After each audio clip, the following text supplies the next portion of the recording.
മോൻ പറഞ്ഞൊരു വാക്കാണ്. അവൻ ഇന്നലെ അത് പറഞ്ഞ കാര്യം നമുക്കും അത് ഫീൽ ചെയ്യും. കാരണം മോൻ അന്ന് രാത്രി കിടക്കുമ്പോഴും പറഞ്ഞു, അച്ഛൻ നമുക്ക് ഞാൻ വെക്കി വെച്ചാ വീട് 2 നില വീട് വെക്കും. അപ്പൊ അത് പറഞ്ഞാണ് അവൻ കരുതുന്നത്. 2 നില വീട് നമ്മൾ വെക്കും, എനിക്കും അച്ഛനും മുകളിൽ കിടക്കാൻ, ബാക്കിയുള്ളത് ഇത് പറഞ്ഞാണ് മോൻ കിടന്നുറങ്ങി. അപ്പൊ അതൊക്കെ നമുക്ക് മക്കളൊക്കെ ഉള്ളേനെ കുട്ടി. അപ്പൊ നമുക്ക് പറ്റൂല, അത് കാണാനേ മനുഷ്യത്വത്തിന്റെ വലുതൊന്നും പറ്റൂല. നമസ്കാരം, മലയാളി വാർത്തയിലേക്ക് സ്വാഗതം. ഇപ്പോൾ ഏറ്റവും കൂടുതൽ റിപ്പോർട്ട് ചെയ്യപ്പെടുന്നത് പാമ്പ് കടിയാണ്. ഈ പാമ്പുകൾ എങ്ങനെയാണ് ഈ സമയത്ത് പുറത്തിറങ്ങുന്നത് എന്നുള്ളൊരു പ്രധാനപ്പെട്ട ചോദ്യം അവിടെ ഉണ്ടാകുന്നുണ്ട്. കഴിഞ്ഞ ദിവസം ഈ വിഷയവുമായി ബന്ധപ്പെട്ട വാവാ സുരേഷിനോട് ചൂട് കൂടുന്നത് കൊണ്ടാണോ പാമ്പ് ഇത്തരത്തിൽ പുറത്തെത്തുന്നത് ഏറ്റവും കൂടുതൽ ആശങ്കയായി മാറുന്നത് എന്നുള്ള ചോദ്യത്തിന് ചൂട് വർദ്ധിക്കുന്നതും പാമ്പുമായിട്ട് യാതൊരു ബന്ധവുമില്ല എന്നാണ് അദ്ദേഹം പറയുന്നത്. പക്ഷേ നമുക്ക് വീടിന് ചുറ്റുമുള്ള പല സാഹചര്യങ്ങളും, നമ്മൾ നിസാരമെന്ന് കരുതുന്ന പല സാഹചര്യങ്ങളും അതിനൊരു കാരണമായി മാറുന്നുണ്ട് എന്നും വ്യക്തമാക്കുന്നുണ്ട് അദ്ദേഹം. അതായത് ഒരു ഉദാഹരണത്തിന് പറയുകയാണെങ്കിൽ, നമ്മൾ ഈ ചൂടുകാലത്ത് പക്ഷികൾക്കും മൃഗങ്ങൾക്കുമൊക്കെ ആയിട്ട് ഒരു വെള്ളം പലപ്പോഴും പല വീടുകൾക്ക് മുൻവശത്തുമായിട്ട് വെക്കുന്നത് പതിവാണ്. അത്തരം തണുപ്പുള്ള പ്രദേശങ്ങളിലടക്കം പാമ്പുകൾ വരാനുള്ള സാധ്യതകളുണ്ട് എന്നുള്ളതാണ് ഏറ്റവും പ്രധാനപ്പെട്ട കാര്യം. അതോടൊപ്പം തന്നെ കാട് കൂടി കിടക്കുന്ന പ്രദേശങ്ങൾ, അത്തരം മേഖലകളിലും പാമ്പുകൾ സജീവമായി നിൽക്കാനുള്ള സാഹചര്യമുണ്ട്. കഴിഞ്ഞ ദിവസം ഏറെ ഞെട്ടിപ്പിച്ചുകൊണ്ടാണ് തിരുവനന്തപുരത്ത് ചിറയൻകീഴ് എന്ന് പറയുന്ന ഒരു സ്ഥലത്ത് 8 വയസ്സുകാരനായ ദിക്ഷൽ മരണപ്പെടുന്നത്. അമ്മൂമ്മയ്ക്കൊപ്പം നിലത്ത് കിടക്കുകയായിരുന്ന ദിക്ഷൽ മരണപ്പെട്ടത് വളരെ ഞെട്ടിലോടെ കണ്ടപ്പോൾ, നമ്മൾ ആ വീട് സന്ദർശിച്ചപ്പോൾ കണ്ടത് മോശമായിട്ടുള്ള സാഹചര്യത്തിലുള്ള ഒരു വീടാണ് അത് എന്നുള്ളതാണ്. യാതൊരു സൗകര്യങ്ങളും ഇല്ലാതെ ടാർപ്പ് പോലുള്ള എന്തോ ഒരു വസ്തു ഉപയോഗിച്ചുകൊണ്ട് 4 ചുറ്റും മറച്ചിട്ടുള്ള ഒരു കൂടാരം എന്ന് വേണമെങ്കിൽ ആ വീടിനെ പറയാം. അതുകൊണ്ടാണ് ആ വീട്ടിലേക്ക് പാമ്പ് വന്നത് എന്നുള്ള തരത്തിലായിരുന്നു റിപ്പോർട്ടുകൾ പുറത്തു വന്നത്. പക്ഷേ കഴിഞ്ഞ ദിവസം ആ സാഹചര്യത്തിൽ എന്താണ് സംഭവിച്ചത്, ആ പാമ്പ് അവിടെ എങ്ങനെ എത്തിയെന്ന് അന്വേഷിക്കാൻ എത്തിയ വാവാ സുരേഷിന് ആ കൃത്യകാര്യങ്ങൾ മനസ്സിലാകുന്നു. അതായത് മണിക്കൂറുകൾക്ക് മുമ്പ് ഈ പാമ്പ് അവിടെ സാന്നിധ്യം ഉറപ്പിക്കുന്നതിന് മണിക്കൂറുകൾക്ക് മുമ്പ് അവിടെ മരം മുറിച്ചതിന്റെ ഭാഗമായിട്ടുള്ള കാര്യങ്ങൾ കൊണ്ടുപോകാൻ വേണ്ടി ഒരു വാഹനം എത്തിയിരുന്നു എന്നതാണ് വീട്ടുകാർ പറയുന്നത്. ആ വാഹനം വന്ന വഴിയിൽ ഉണ്ടായിരുന്ന ഏതോ പൊത്തിലുണ്ടായിരുന്ന ഒരു പാമ്പാണ് ഇത്തരത്തിൽ അതിൻ്റെ ജീവൻ രക്ഷിക്കാൻ വേണ്ടി ഇറങ്ങി ഓടുന്നതും എന്തോ ഒരു അപകടം എന്തോ സംഭവിച്ചത് കൊണ്ടാണ് അത് ഇത്തരത്തിൽ കിട്ടിയ ഒരു മാളം എന്നുള്ള രീതിയിൽ ആ വീട്ടിലേക്ക് കയറിയത് എന്നാണ് വാവാ സുരേഷ് പറയുന്നത്. അതായത് നമ്മൾ വളരെ നിസ്സാരമാണെന്ന് കരുതുന്ന തരത്തിൽ ആ വാഹനം ആ ഒരു വഴിയിലൂടെ, സാധാരണഗതിയിൽ വലിയ അനക്കമൊന്നുമില്ലാത്ത വഴി, ആ വഴിയിലൂടെ വന്നതാണ് ഈ പാമ്പ് ആ വീട്ടിലേക്ക് വരാൻ കാരണമായത്. നിർഭാഗ്യവശാൽ ആ കുഞ്ഞിൻ്റെ കാല് ഈ പറയുന്നത് പോലെ കാലിൻ്റെ തള്ളവിരലിനാണ് കടി കിട്ടിയതെന്ന് പറയുന്നു. അപ്പോൾ അത് തൻ്റെ ഇരയോ അല്ലെങ്കിൽ തന്നെ ആക്രമിക്കാൻ വന്ന എന്തോ എന്നാണെന്ന് കരുതിക്കൊണ്ട് അത് പാമ്പ് കടിച്ചു എന്ന തരത്തിലാണ് ഇപ്പോൾ മനസ്സിലാക്കുന്നത്. അതായത് നമ്മൾ വളരെ നിസ്സാരമെന്ന് കരുതുന്ന പല സ്ഥലങ്ങളും ഇത്തരത്തിൽ ജീവികളുടെ ആവാസ കേന്ദ്രങ്ങളാണ് എന്നുള്ള വിവരങ്ങൾ പുറത്തു വരികയാണ്. പ്രത്യേകിച്ച് ഇങ്ങനെയുള്ളൊരു സാഹചര്യത്തിൽ പാമ്പ് കടി എന്നുള്ള ഒരു വിഷയങ്ങൾ റിപ്പോർട്ട് ചെയ്യുന്ന സാഹചര്യത്തിൽ ഇത്തരം മേഖലകൾ കൂടുതൽ ജാഗ്രതയോടെ കൈകാര്യം ചെയ്യേണ്ടതുണ്ട് എന്നുള്ളൊരു സൂചനയാണ് ഇത്തരത്തിൽ പുറത്തു വരുന്നത്. അതേസമയം ചിറയൻകീഴിലെ ഈ ഒരു സംഭവവുമായി ബന്ധപ്പെട്ട് വളരെ ദാരുണമായിട്ടുള്ള ചില കാര്യങ്ങൾ നമുക്ക് പറയേണ്ടതുണ്ട്. ഏറ്റവും വലിയ വിഷയം എന്ന് പറയുന്നത് ആ അമ്മയുടെ കണ്ണീര് ഒപ്പാൻ വേണ്ടി എത്തിയ ആളുകളുടെ അടക്കം കാര്യങ്ങൾ വിശകലനം ചെയ്തുകൊണ്ടാണ് മാധ്യമങ്ങൾ ഈ വിഷയം, ഈ 8 വയസ്സുകാരനായ ദിക്ഷലിന്റെ മരണം റിപ്പോർട്ട് ചെയ്തത്. പക്ഷേ ദിക്ഷലിന്റെ മരണത്തിൽ ആ അച്ഛനും അമ്മയ്ക്കുണ്ടായ വേദന അത് അളന്നു കൊടുക്കുകയാണ് ഇവിടുത്തെ സോഷ്യൽ മീഡിയ എന്നുള്ള ഒരു കാര്യം പറയേണ്ടതുണ്ട്. ദിക്ഷലിന്റെ അമ്മയ്ക്കുള്ള സങ്കടം അത് കണ്ട് ഈ കേരളം ഒന്നടങ്കം വേദനിച്ചതാണ്. ആ അമ്മ പറയുന്നുണ്ട്, എൻ്റെ മകനെ ഒന്ന് കണ്ട് കൊതി തീരുന്നതിന് മുമ്പ് അവൻ എന്നെ വിട്ടുപോയില്ല എന്നൊക്കെ പറഞ്ഞുകൊണ്ട് ആർത്തിരമ്പി കരയുകയായിരുന്നു അമ്മ. അമ്മയുടെ മുഖം സൂം ചെയ്തുകൊണ്ടാണ് അന്ന് പല മുഖ്യധാര മാധ്യമങ്ങളും ലൈവ് പോയത്. അത് വലിയ രീതിയിൽ വിഷയമായപ്പോൾ ഒരു വിഭാഗം ആളുകൾ വലിയ ആവേശത്തോടെ പറയുന്ന ഒരു കാര്യമുണ്ട്. അതായത് അമ്മയ്ക്ക് നല്ല സങ്കടമുണ്ട്, അച്ഛന് തൻ്റെ മകൻ പോയതിൽ വലിയ സങ്കടമൊന്നുമില്ല എന്ന് പറഞ്ഞിട്ടുള്ള ആവേശം. എന്തുമാത്രം ശവന്തീനകളായിട്ടുള്ള സമൂഹം ആണ് നമുക്ക് ചുറ്റിലുമുള്ളത് എന്ന് വ്യക്തമാക്കുന്നതാണ് ഈ ഒരു പ്രസ്താവന എന്നുള്ളതാണ്. ആ അച്ഛൻ്റെ കണ്ണിൽ നിന്ന് കണ്ണീര് വന്നില്ല എന്ന് പറഞ്ഞുകൊണ്ട് ആ അച്ഛന് സങ്കടമില്ലാതാകുന്നത് എങ്ങനെയാണ് എന്നുള്ളതാണ് ചോദ്യം.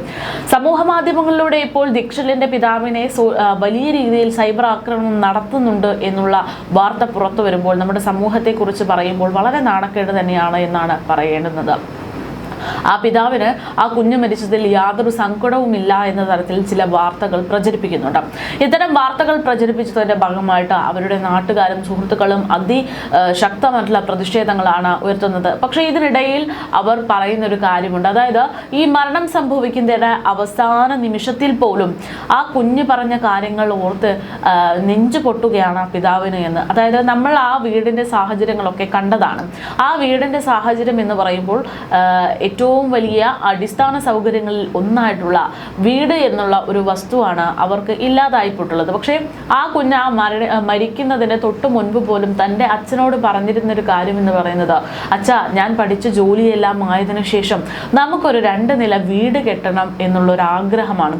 ആ കുഞ്ഞിന് അറിയില്ല അത് അവസാന നിമിഷമാണ്, അല്ലെങ്കിൽ ആ കുഞ്ഞ് ഇനി ഈ ലോകത്തില്ല എന്ന്. പക്ഷെ അവൻ ഉറങ്ങാൻ കിടക്കുന്നതിന് തൊട്ട് മുൻപ് പോലും അവൻ ആഗ്രഹിച്ചിരുന്നത് അവൻ്റെ കുടുംബത്തെ സുരക്ഷിതമാക്കി വെക്കാനുള്ള ഒരു വീടിനെ കുറിച്ചുള്ള കാര്യങ്ങളാണ് എന്നുള്ളതാണ്. ഒരു 8 വയസ്സുകാരൻ്റെ സ്വപ്നം എന്നുള്ളതാണ് അതിൽ പ്രധാനപ്പെട്ട കാര്യം. ഒരു 8 വയസ്സുകാരൻ അത്തരത്തിലൊക്കെ ചിന്തിക്കുക എന്ന് പറയുമ്പോൾ ആ കുട്ടി എത്രത്തോളം പക്വതയുള്ള ഒരു കുഞ്ഞാണ് എന്ന് ആലോചിക്കണം. അങ്ങനെയുള്ള കുഞ്ഞ് തൻ്റെ മുന്നിൽ കിടന്ന് പിടഞ്ഞ് മരിക്കുന്നത് കണ്ട ഒരു പിതാവാണ് ദീക്ഷലിൻ്റെ അച്ഛൻ എന്ന് പറയുന്നത്. ദീക്ഷലിൻ്റെ അച്ഛനെ സംബന്ധിച്ച് ഈ അപകടം സംഭവിച്ച മണിക്കൂറുകൾക്കുള്ളിൽ തന്നെ ആശുപത്രിയിൽ കൊണ്ടെത്തിക്കുകയും ചെയ്തു. അവിടെ നിന്ന് ആശുപത്രിയിൽ എത്തിച്ചതിന് ശേഷം ദീക്ഷലിന് ആരോഗ്യസ്ഥിതി മോശമാകുമ്പോൾ അത് പാമ്പ് കടിയാണ് എന്ന് പോലും മനസ്സിലാക്കാൻ പറ്റാത്ത ആരോഗ്യ വിഭാഗം അധികൃതർ പറഞ്ഞത് എന്താണ്, ആ കുഞ്ഞിന്റെ വായിൽ നിന്ന് കഫം വരുന്നുണ്ട്, കൈയിട്ട് അത് പുറത്തേക്ക് എടുക്കാൻ വേണ്ടി ആ അച്ഛനോടും അമ്മയോടുമാണ് ആ ഡോക്ടർമാരും നഴ്സുമാരും പറയുന്നത് എന്നുള്ളതാണ്. പിന്നെ ഇവർക്കൊക്കെ എന്താണ് അവിടെ ജോലി എന്നുള്ള ഒരു പ്രധാനപ്പെട്ട ചോദ്യമുണ്ട്. കൃത്യമായിട്ട് ട്രെയിനിങ് കിട്ടിയ ആളുകൾ അത് ആ വീട്ടുകാരോട് ചെയ്യാൻ പറയുമ്പോൾ അതിൻ്റെ അടിസ്ഥാനം എന്താണ് എന്നുള്ളൊരു പ്രധാനപ്പെട്ട ചോദ്യമാണ് ഇവിടെ ഉയരുന്നത്. അങ്ങനെ അവർ പറഞ്ഞ നിർദ്ദേശം നൽകിയതിൻ്റെ അടിസ്ഥാനത്തിൽ ആവുന്ന രീതിയിലൊക്കെ ദീക്ഷലിനെ രക്ഷപ്പെടുത്താൻ ശ്രമിക്കുകയായിരുന്നു ആ പിതാവും മാതാവും കൂടെ. പക്ഷേ നിർഭാഗ്യവശാൽ അവരുടെ മുന്നിൽ വെച്ച് തന്നെ ആ മകൻ പിടഞ്ഞു കണ്ട ആളാണ്. ആ മകൻ പിടഞ്ഞു മരിച്ചു എന്ന് പറയുമ്പോൾ ആ വേദന ആ മനുഷ്യൻ്റെ ഉള്ളിലുണ്ട്. പക്ഷേ അയാൾ അവിടെ തളർന്നു പോയി കഴിഞ്ഞാൽ അനാഥമാകപ്പെടുന്നത് അല്ലെങ്കിൽ പ്രതിസന്ധിയിലാകപ്പെടുന്നത് ഈ പറയുന്നത് പോലെ ആ കുടുംബത്തിലെ മറ്റു അനവധി പേരാണ്. അതായത് ദീക്ഷലിൻ്റെ അമ്മ, ദീക്ഷലിനൊരു സഹോദരിയുണ്ട്. ആ സഹോദരി ഈ ദീക്ഷലിൻ്റെ അമ്മുമ്മ, ദീക്ഷലിൻ്റെ അമ്മുമ്മയുടെ സഹോദരി, അങ്ങനെ നിരവധി ആളുകൾ ഒരുമിച്ച് താമസിക്കുന്ന ഒരു കൂട്ടുകുടുംബമായിട്ട് താമസിക്കുന്ന ഒരു വീടാണത്. വീട് എന്ന് പറയാൻ പറ്റില്ല എങ്കിൽ പോലും ആ ഒരു കൂടാരത്തിലാണ് അവരുടെ അത്രയും വലിയൊരു കൂട്ടുകുടുംബം താമസിക്കുന്നത്.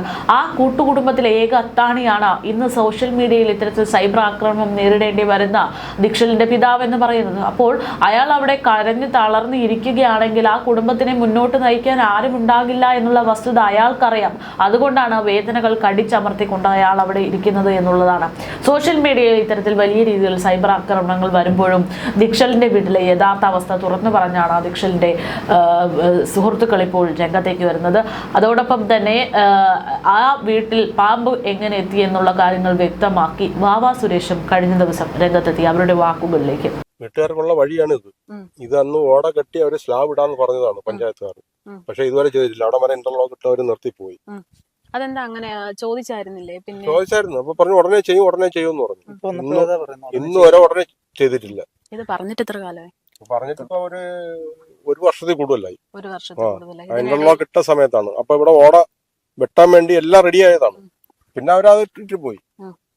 ഇലക്ഷൻ സമയത്ത് എന്തെങ്കിലും സംസാരിച്ചിരുന്നോ? ഒന്നും സംസാരിച്ചില്ല. അന്വേഷണം പിന്നെ അവർ വരാനില്ല, നോക്കാനില്ല, ഒന്നും ചെയ്തില്ല. ഇപ്പൊ ഈ സംഭവം നടക്കുമ്പോഴാണ് ഇതെല്ലാം പുറത്തു വരുന്നത്.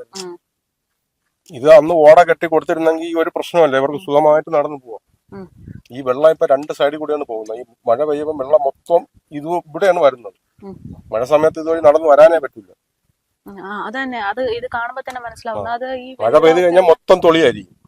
ഇവർക്ക് ഇങ്ങോട്ട് വരാൻ അവർ വളരെ ബുദ്ധിമുട്ടിയാണ് പോണത്. അപ്പോ ഈ സംഭവം നടന്ന ദിവസം മലയാളി വാർത്ത ഇവിടെ വന്നിരുന്നു. ആ സമയത്ത് ഒരുപാട് ആളുകൾ വൈകാരികമായിട്ടാണ് സംസാരിച്ചത്. സ്വാഭാവികമായിട്ടും അവരുടെ സിറ്റുവേഷൻ നമുക്കും മനസ്സിലാവും. പക്ഷെ അവരന്ന് ചോദിച്ചൊരു ചോദ്യമുണ്ട്, നിങ്ങൾ ഇപ്പോഴാണോ വരുന്നത്? ഞങ്ങൾ ഈ ഗതികേടിൽ ജീവിക്കാൻ തുടങ്ങിയിട്ട് ഇത്രയും അല്ല അവര് കാലമായില്ലേ?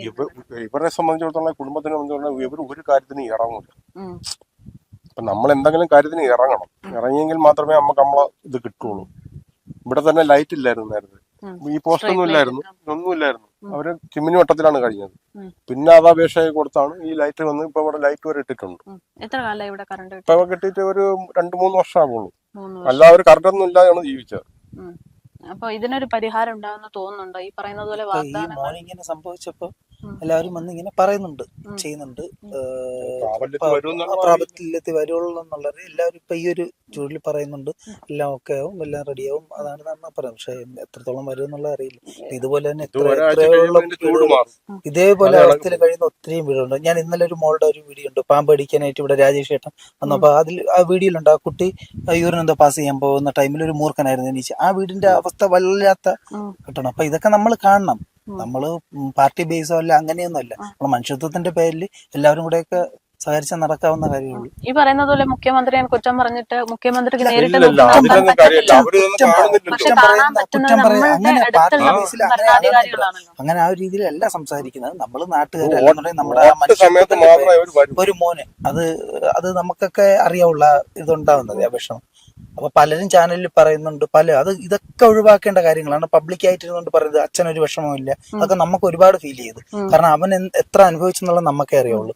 അച്ഛനൊരു ഫീലും ഇല്ല, അച്ഛനൊരു വിഷമമില്ല, ഇങ്ങനെയൊക്കെയാണ് പബ്ലിക്കായിട്ട്. അപ്പൊ ഈ പബ്ലിക്കായിട്ട് സോഷ്യൽ മീഡിയയിൽ ഇരുന്ന് വായിത്തൊന്ന് തോന്നിയ ദിവസം പറയുന്നത് അതൊക്കെ ഒന്ന് അവസാനിപ്പിക്കാൻ നമ്മളെ ഗവൺമെന്റിനെ മുന്നിട്ട് ചെയ്തേ പറ്റുള്ളൂ. ആവശ്യമുള്ള കാര്യങ്ങൾ പറയാം. കുടിവെള്ളം എടുക്കാൻ തന്നെ അല്ല, ഞാൻ ചോദിച്ചത് ഇപ്പൊ പ്രാദേശിക നേതാക്കന്മാർക്ക് നമ്മളിലേക്ക് എത്താൻ അത്ര എളുപ്പമാണല്ലോ. അല്ല, പ്രാദേശിക നേതാക്കന്മാർക്ക് പറ്റും. അല്ല, അവരുടെ കഴിയുന്ന അപ്പൊ ഈ വസ്തുവിന് ഇത്തിരി പ്രശ്നങ്ങളുണ്ടായിരുന്നു. അപ്പൊ ഇവർക്ക് വീടിനുള്ള എല്ലാം റെഡിയായി കിടക്കുകയാണ്. പക്ഷെ അതെന്തോ അങ്ങനെ വസ്തുവിന്റെ എന്തോ ഒരു തർക്കം കാരണം റെഡിയായില്ല. ഇപ്പൊ അടുത്ത മാസം 5-ാം തീയതി എല്ലാം ഓക്കെയാണ്, എല്ലാം റെഡിയായി. അപ്പൊ അത് ഇവരെന്തോ സൈൻ ചെയ്യണം. അപ്പൊ കഴിഞ്ഞ മാസം അതൊക്കെ ഇപ്പൊ എല്ലാം ക്ലിയർ ചെയ്തായിരുന്നു. അപ്പൊ ആ വീടിനുള്ള ഇത് ഉടനെ റെഡിയാവും എന്നാണ് പറയുന്നത്. പക്ഷെ ഇങ്ങനെ ഒരു ഇത് സംഭവിച്ചപ്പോ എല്ലാവർക്കും, കാരണം അതുമല്ല ഇവിടെ വന്ന് കാണുന്നവർക്കറിയാം, 2 കുഞ്ഞുങ്ങളെ കൊണ്ട് കിടക്കുന്ന, പിന്നെ 2 പ്രായ ഒരു അമ്മയുണ്ട്, അവന്റെ സഹോദരിയുണ്ട്. അപ്പൊ ഇവരെല്ലാം ഇതിനകത്താണ് കഴിയുന്നത്. 6 ജീവങ്ങൾ താമസിക്കുന്ന സ്ഥലം. ജീവനല്ലേ. ഒന്നാമത്തെ കാര്യം വഴിയില്ല. ഇത് അന്ന് അവര് ഓട കെട്ടി കൊടുത്തിരുന്നെങ്കിൽ സുഖമായിട്ട് അവർക്ക് വരാം. അത് ചെയ്തിട്ടില്ല. പിന്നെ വെള്ളം ഇപ്പൊ പൈപ്പ് ഇട്ടാണ് എടുത്തേക്കണം. കാരണം അവര് മഴ പെയ്ത് കഴിഞ്ഞാൽ ബുദ്ധിമുട്ടി. മഴ പെയ്ത് കഴിഞ്ഞാൽ വെള്ളം പോലും എടുക്കാൻ വരാൻ വെള്ളമില്ല. ഈ ഓസ് ഫുള്ള് മേടിച്ച് ടാങ്കിനകത്ത് എല്ലാം, എന്നിട്ടും വെള്ളം കറക്റ്റ് ആയിട്ട് വന്നില്ല. അതാരുടെയും കുറ്റമില്ല. ഇപ്പോഴത്തെ ക്ലൈമറ്റ് ഇത് കൊണ്ടുവന്ന് എന്തെല്ലാം ബുദ്ധിമുട്ടിയാണെന്ന് പറയാൻ നമ്മള് എടുത്തത്. ബുദ്ധിമുട്ട് നമുക്ക് ആണുങ്ങൾക്ക് ബുദ്ധിമുട്ടൊന്നും കുഴപ്പം. പക്ഷെ കുട്ടികൾ, പെൺകുട്ടികൾ അവരുടെ ഇപ്പൊ ഈ ഒരു ഇതങ്ങ് കഴിയും. ഇപ്പൊ എല്ലാവരും ഉള്ളതുകൊണ്ട് അവർക്ക് കുഴപ്പമില്ലാതെ പോകുന്നു. പക്ഷെ നമ്മളൊക്കെ അങ്ങ് പിരിയുമ്പോ അനുഭവിക്കുന്നവരാണ്. അപ്പൊ അതിനെന്തെങ്കിലും ഒരു ഇപ്പൊ ഇവർക്കൊന്നും മാത്രമല്ല ഇങ്ങനെ ഇപ്പൊ പറയുന്നുണ്ട് ദാരിദ്ര്യ വിമുക്ത കേരളം. എന്ത് ദാരിദ്ര്യ വിമുക്ത കേരളം? അങ്ങനെ നമ്മൾ കണ്ണു തുറന്ന് കണ്ട ഒരുപാട് അതായത് വാർഡിലെ പഞ്ചായത്ത് മെമ്പർ ഇപ്പൊ എല്ലായിടത്തും ഒരേപോലെയാണ് പറയുന്നത്. അവരിത് കണ്ട് അധികൃതരെ അറിയിക്കേണ്ട കാര്യം ഉണ്ട് തന്നെയാണ്. കാരണം ഇങ്ങനെ കഴിയുന്ന കുട്ടികൾ, കാരണം ഒരാളുടെ വരുമാനത്തിലാണ് ഈ വീട് പോകുന്നത്.